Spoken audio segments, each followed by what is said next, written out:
Good morning everyone. आज हम लेकर के आए हैं पी ब्लॉक एलिमेंट्स का लेक्चर नंबर 4।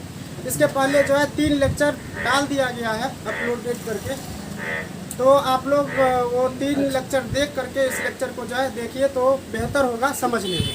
ठीक है, तो पिछले वीडियो में हम लोग सीखे थे एटॉमिक रेडियस, इलेक्ट्रोनेगेटिविटी और इलेक्ट्रॉन एफिनिटी को, परमाणु त्रिज्या, वैद्युत ऋणात्मकता और इलेक्ट्रॉन बंधुता को सीखे थे। आज हम लोग सीखेंगे आयनन एंथैल्पी, गलनांक, क्वथनांक और घनत्व को। इसमें क्या वेरिएशन देखने को मिलता है ग्रुप 15 के एलिमेंट में। हम लोग अभी क्या पढ़ रहे हैं, नाइट्रोजन फैमिली। नाइट्रोजन फैमिली का जनरल प्रॉपर्टीज जो है सीख रहे हैं। क्या होता है जनरल प्रॉपर्टीज? इसमें 3 हम लोग पिछले लेक्चर में जो है सीख चुके थे। आज सीखेंगे आयनाइजेशन एंथैल्पी। ठीक है, तो इन तीनों को हम मिटा देते हैं। इसको अगर यदि आप लोग नहीं देख रहे हैं तो क्या जो है देखने समझने में बेहतर होगा। ठीक है, लिखना है आयोनाइजेशन एंथैल्पी। आयोनाइजेशन एंथैल्पी,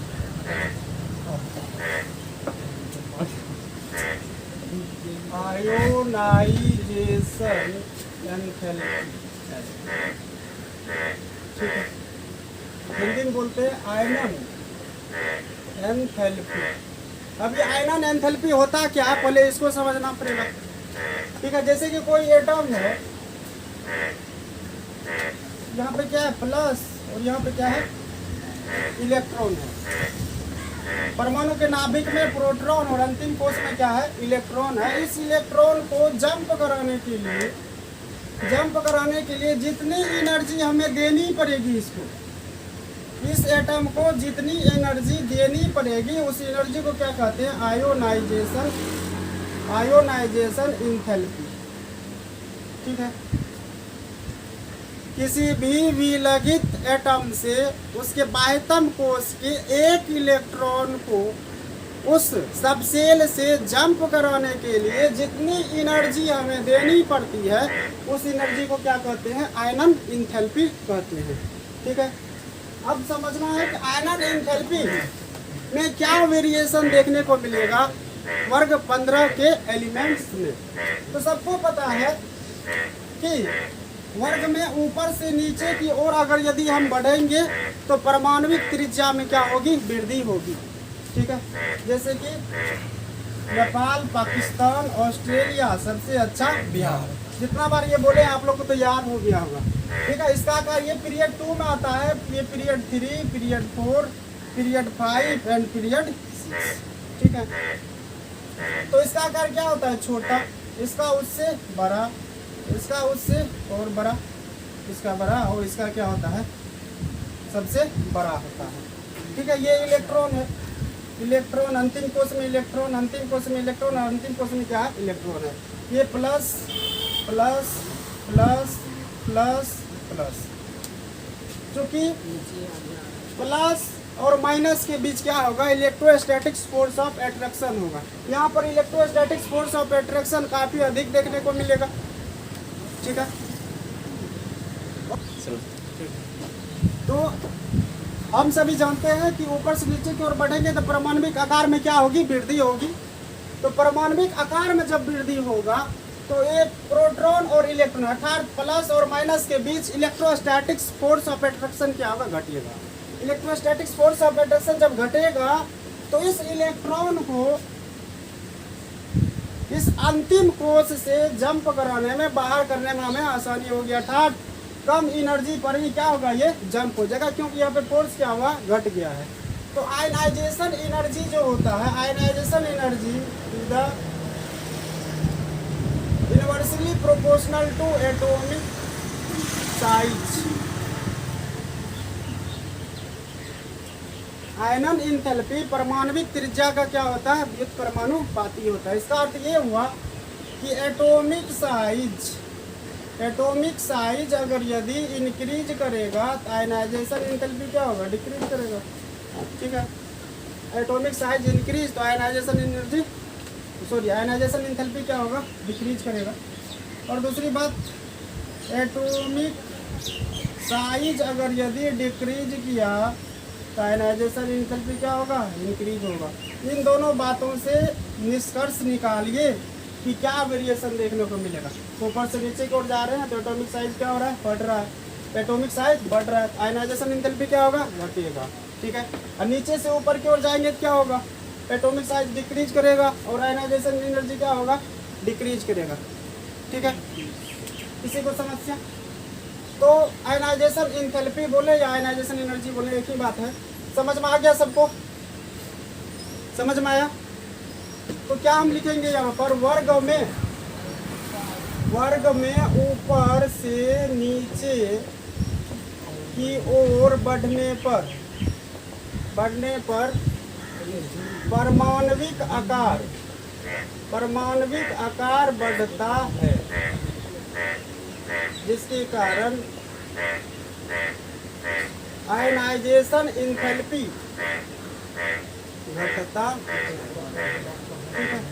तो ऑर्डर क्या हो जाएगा आयनाइजेशन एंथैल्पी का, नेपाल, पाकिस्तान, ऑस्ट्रेलिया सबसे अच्छा, सबसे अधिक किसका,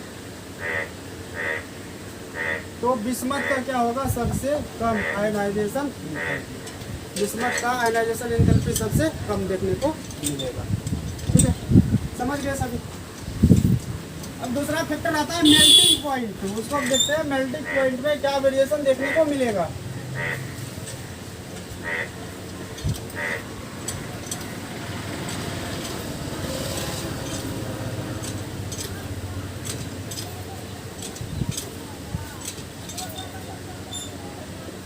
मेल्टिंग पॉइंट हिंदी होता है गलनांक या द्रवनांक। ठीक है, सबसे पहले ये समझना है कि गलनांक क्या होता है। ठीक है, जब कोई एटम सॉलिड से लिक्विड में कन्वर्ट होता है, या हम बोल सकते हैं सीधी भाषा में, तो गलनांक एक टेम्परेचर है।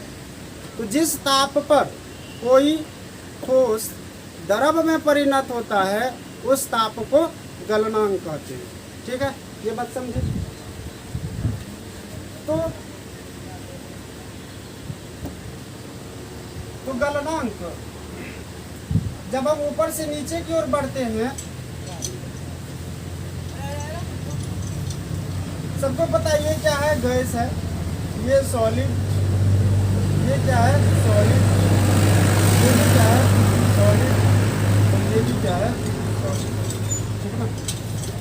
क्योंकि ये गैस है, यहाँ पर जो है वंडरवाल फोर्स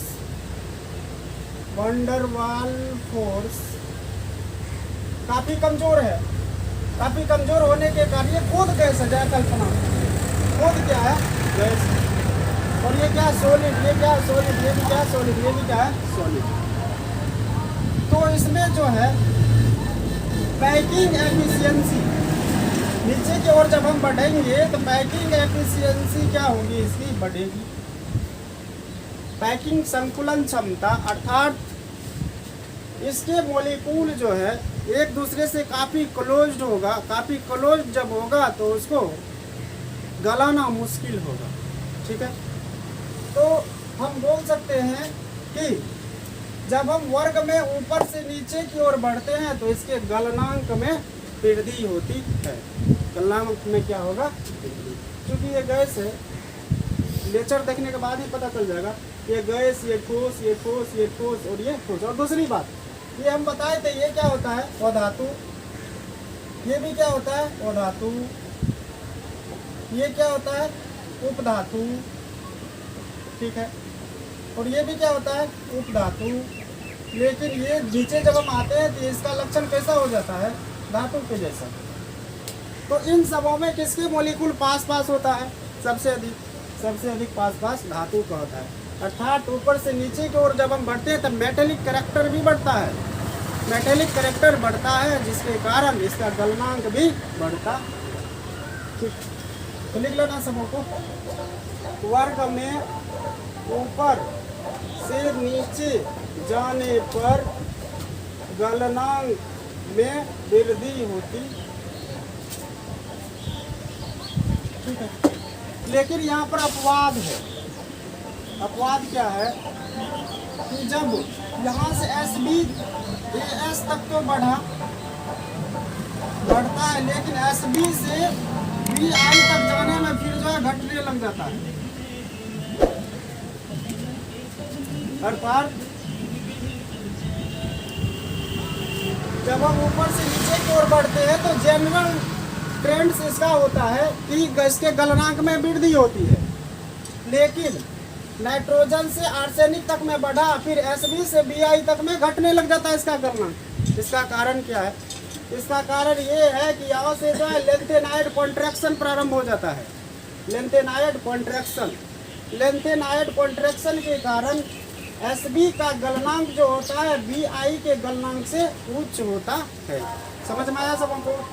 इसको अपवाद में डाल देना है। तो गलनांक का क्रम क्या हो जाएगा? गलनांक का ऑर्डर। ठीक है, सबसे कम किसका होगा? नाइट्रोजन का, इसके बाद फास्फोरस का, इसके बाद आर्सेनिक का, लेकिन इसके बाद जो है कौन आ जाएगा? BI। और ये गलनांक का ऑर्डर होता है। इसका चेंज होने का कारण क्या है? चेंज होने का कारण है लेंथेनॉइड कॉन्ट्रैक्शन। लेंथेनाइड आकुंचन के कारण इसका आकार जो होता है घटने लग जाता है। BI का आकार इससे क्या हो जाता है? घटने लगता है, जिसके कारण इन दोनों का आकार लगभग बराबर हो जाता है। जनरल ट्रेंड क्या कहता है? ऊपर से नीचे की ओर बढ़ने पर परमाणविक आकार में वृद्धि होती है। परमाणविक आकार में वृद्धि होती है, जिसके कारण इसका आकार बड़ा होना चाहिए इससे, लेकिन लेंथेनाइड कॉन्ट्रैक्शन के कारण इन दोनों का आकार लगभग बराबर हो जाता है, जिस वजह से इसके गलनांक में विभिन्नता देखने को मिलती है। ठीक है, क्लियर हो गया सबको? क्या अंकित क्लियर हुआ? जी। और ये क्या नाम है? संजय। क्लियर हुआ सबको? ठीक है, और तुम्हारा क्या नाम है? कोई दिक्कत नहीं है? और आप लोग पर्दे के उस पार जो देख रहे हैं, कहीं समस्या है क्या? समस्या है तो कमेंट्स में जरूर लिख करके बताइएगा, हमको इंतजार रहेगा आपके कमेंट्स का। ठीक है, आगे बढ़ने तब इजाजत है आगे बढ़ने का? जी सर। तभी हम लोग गलनांक देखें। क्या चीज देखें? गलनांक। अब देखना है क्वथनांक को, बॉइलिंग पॉइंट को। इसको देखना है बॉइलिंग पॉइंट को। Next BOILING, boiling point. Hindi का होता है क्वथनांक। अब ये क्वथनांक क्या होता है? जिस ताप पर कोई लिक्विड बॉइल होना प्रारंभ कर देती है उस ताप को क्वथनांक कहते हैं। समझ में आ रहा सबको? तो सबसे पहले कॉन्सेप्ट समझिए बॉइलिंग पॉइंट का। जिस टेम्परेचर पर कोई लिक्विड बॉइल होना प्रारंभ कर देती है उस टेम्परेचर को क्या कहते हैं? बॉइलिंग पॉइंट कहते हैं। और दूसरी बात, यहाँ पर हम लोग बॉइलिंग पॉइंट का ट्रेंड्स देखेंगे। तो ये बॉइलिंग पॉइंट जो होता है ये निर्भर करता है किस पर? डिपेंड्स ऊपर मॉलिक्यूलर मास, या हम बोल सकते हैं वंडरवाल फोर्स। ये किस पर निर्भर करता है? वंडरवाल फोर्स पर निर्भर करता है। H बॉन्डिंग पर निर्भर करता है। ठीक है, कोवेलेंट बॉन्ड पर निर्भर करता है। मतलब जिसका बॉन्ड स्ट्रेंथ जितना स्ट्रांग होगा, जिसका बॉन्ड स्ट्रेंथ जितना अधिक होगा उसका बॉइलिंग पॉइंट उतना ही अधिक होगा। क्लियर? तो ऊपर में कौन है? नाइट्रोजन बेचारा गैस है। क्या है? गैस है। अब ये जब गैस है तो इसमें दुर्बल वंडरवाल फोर्स पाया जाता है। मॉलिक्यूल एक दूसरे के अपने ही दूर रहता है। समझे? दूर रहने के कारण इसका बॉन्ड स्ट्रेंथ क्या होगा? कमजोर होगा, जिस वजह से इसका BP क्या होगा? कम होगा। यहाँ पर H बॉन्डिंग की बात नहीं करनी है, क्योंकि इसमें H बॉन्ड नहीं आएगा। हाइड्राइड के केस में हम लोग किसकी बात करेंगे? H बॉन्डिंग की बात करेंगे। ठीक है, हाइड्राइड के केस में H बॉन्डिंग की बात करेंगे। हम किसकी बात करेंगे? वंडरवाल फोर्स की, वंडरवाल फोर्स की। तो गैस का वंडरवाल फोर्स क्या होता है? सबसे कमज़ोर होता है। उसके बाद किसका आता है? नॉन मेटल का, उसके बाद मेटेलाइड्स का, और उसके बाद मेटल का, उसके बाद मेटल का। ठीक है, तो ऊपर से नीचे की ओर बढ़ने पर मेटेलिक कैरेक्टर बढ़ता है। ऊपर से नीचे की ओर बढ़ने पर मेटेलिक कैरेक्टर बढ़ता है। मेटेलिक कैरेक्टर के बढ़ने के कारण बॉन्ड स्ट्रेंथ जो है वो स्ट्रॉन्ग होता है, अबंध प्रबलता मजबूत होता है। अबंध प्रबलता मजबूत होने के कारण उसको तोड़ना, बॉयल करना क्या है? मुश्किल है। अर्थात हमें अधिक टेम्परेचर देने की आवश्यकता होगी। जब अधिक टेम्परेचर देने की आवश्यकता होगी तो उसका बीपी क्या होगा? बढ़ेगा। समझे बात को? बीपी क्या होगा? बढ़ेगा। तो लिखना है सबों को वर्ग में ऊपर से नीचे की ओर बढ़ने पर मेटेलिक कैरेक्टर मतलब क्या हुआ? धात्विक चरित्र बढ़ता है, जिसके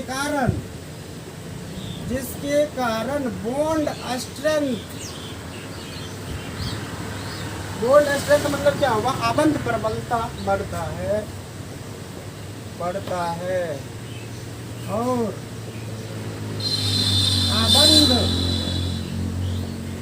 अबंध को तोड़ने के लिए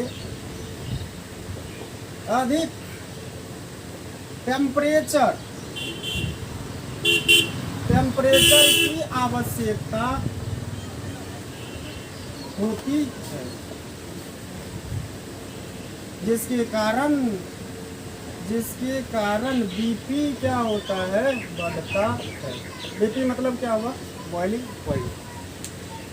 तो ऊपर से नीचे की ओर अगर यदि हम बढ़ेंगे तो बॉइलिंग पॉइंट क्या होगा? बढ़ेगा। बॉइलिंग पॉइंट बढ़ेगा। तो ऑर्डर क्या हो जाएगा बीपी का? नेपाल, पाकिस्तान, ऑस्ट्रेलिया सबसे अच्छा है। इस प्रकार। ठीक है, सबसे अधिक बॉइलिंग पॉइंट किसका होगा? बिस्मथ का। सबसे अधिक बॉइलिंग पॉइंट क्या होगा? बिस्मथ का। ठीक है, यहाँ पर लेंथेनाइड कॉन्ट्रैक्शन नहीं लगाना है क्योंकि ये मेटल हो गया है। क्या हो गया? Poor metal. ये क्या है? मेटेलाइट्स। ये क्या है? मेटेलाइट्स। ये क्या है? Non metal. और ये भी क्या है? Non metal. तो यही ट्रेंड्स देखने को मिलता है बीपी में। समझे? ऊपर से नीचे की ओर नाइट्रोजन, फास्फोरस, आर्सेनिक, एंटीमनी और बिस्मथ। आ गया सबको समझना? सबको समझ में आ गया? ठीक है, आगे बढ़ने की इजाजत है।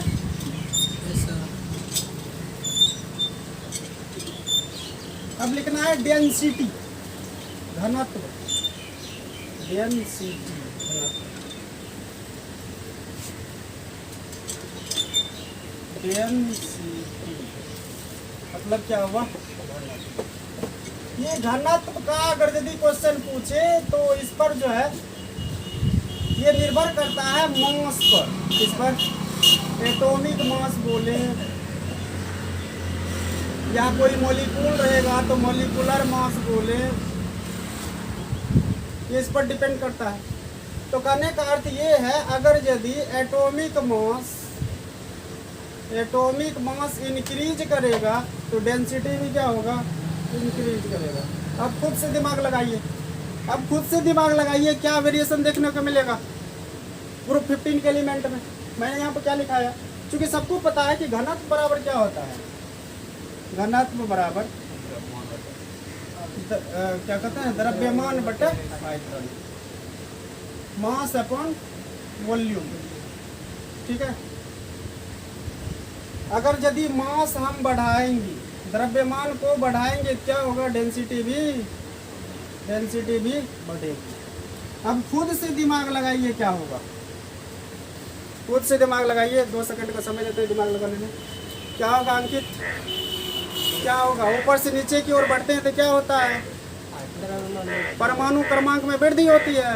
परमाणु क्रमांक में जब वृद्धि होती है तो नंबर ऑफ प्रोटॉन और नंबर ऑफ इलेक्ट्रॉन क्या होती है? वृद्धि होती है। तो मास किस पर निर्भर करता है? किसी भी एटम के मास हम लोग कैसे ज्ञात करते हैं?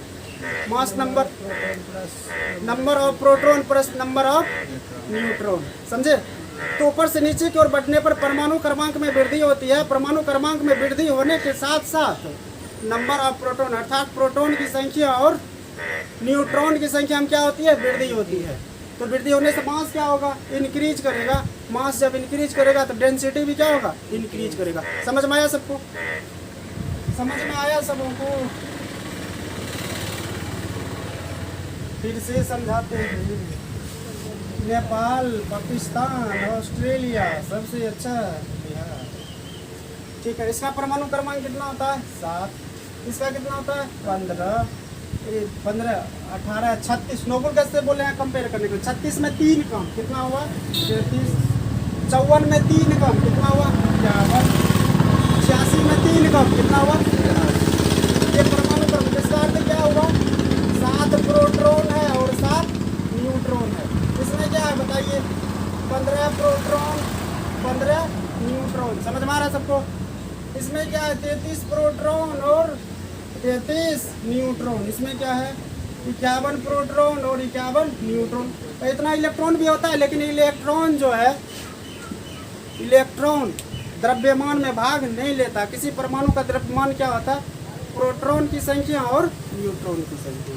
ये क्या होगा, 83 प्रोटॉन, प्रोटॉन प्लस होता है, ठीक है, 83 प्रोटॉन और 83 न्यूट्रॉन। अब खुद से दिमाग लगाइए, खुद से दिमाग लगाइए। मास नंबर बराबर क्या होता है, मास नंबर बराबर होता है number of proton plus number of neutron. खुद से दिमाग लगाइए कि क्या वेरिएशन होगा। इन दोनों को अगर यदि हम जोड़ेंगे कितना आया, 14। इसको जोड़ेंगे तो 30, इसको जोड़ेंगे तो 66, इसको जोड़ेंगे तो कितना आया, लगभग 102। इसको जोड़ेंगे मतलब बढ़ रहा है कि नहीं। ये मास नंबर क्या हो रहा है, नीचे की ओर जा रहे हैं तो बढ़ रहा है। तो हम बोल सकते हैं कि वर्ग 15 के तत्वों में, वर्ग में जब हम ऊपर से नीचे की ओर बढ़ते हैं तो उसका मास क्या होता है, इंक्रीज करता है। तो मास जब इंक्रीज करेगा तो क्या होगा, डेंसिटी उसका इंक्रीज करेगा। ठीक है, समझ में आ गया सबको? सबको समझ में आ गया? ठीक है, तो इसको